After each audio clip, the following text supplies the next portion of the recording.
Hello guys, good afternoon. So today is May 2. So alam nyo ba, may na-order ako na katulong ko sa paggawa ng ice na hindi masyadong mahirap. Ito siya guys. So, may order ako. Silicone ice molder. Kasi nakabili ako dati, ano siya, ganito, easy lang siya guys. Then nag-order ako ng 5 kasi yung sa akin ano na 1 year and half na siya. So yan siya. So unbox tayo na.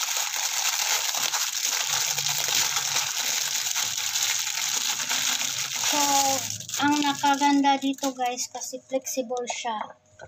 Gumawa ka ng ice, tapos makita mo yung resulta. Then, pag matigas, lagyan mo lang siya ng tubig dito. Na yan. Gagana na yan pag mo. What? When the big place to party in the U.S. Mom's birthday? Okay. The parade? Unbox tayo guys. So, advice ko, you buy like this. It's easy to your life. Easy to your life. It's not broken. Yeah, you gotta take the whole shelf out to get that stuff out of the fridge. Yeah. Stuff.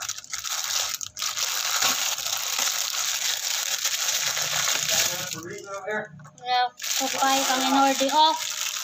Off. 5 ang in-order ko guys. Yan.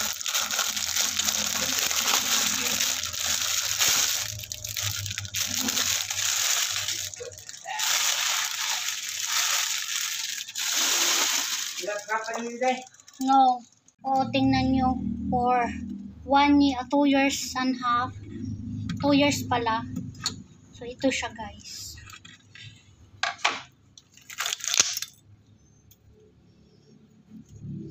So, ganitohin lang natin siya.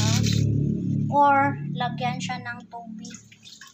Para maano ang niya.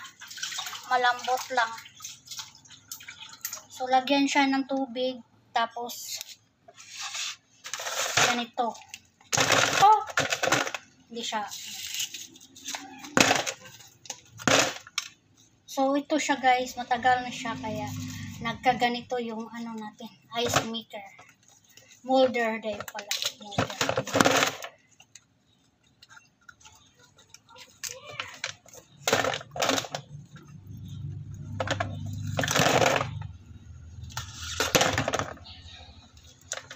So, wag niyo siyang lagyan ng hot water para hindi siya magka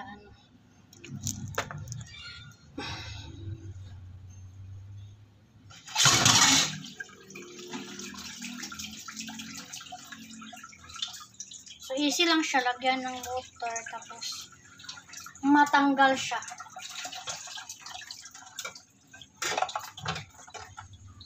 Not advisable to put a hot water to make it ice easily.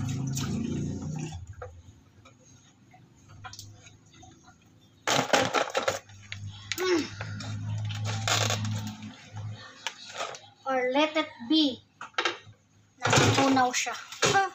Matunaw na siya ng kusa. So, ice molder na silicone. So, thank you for watching.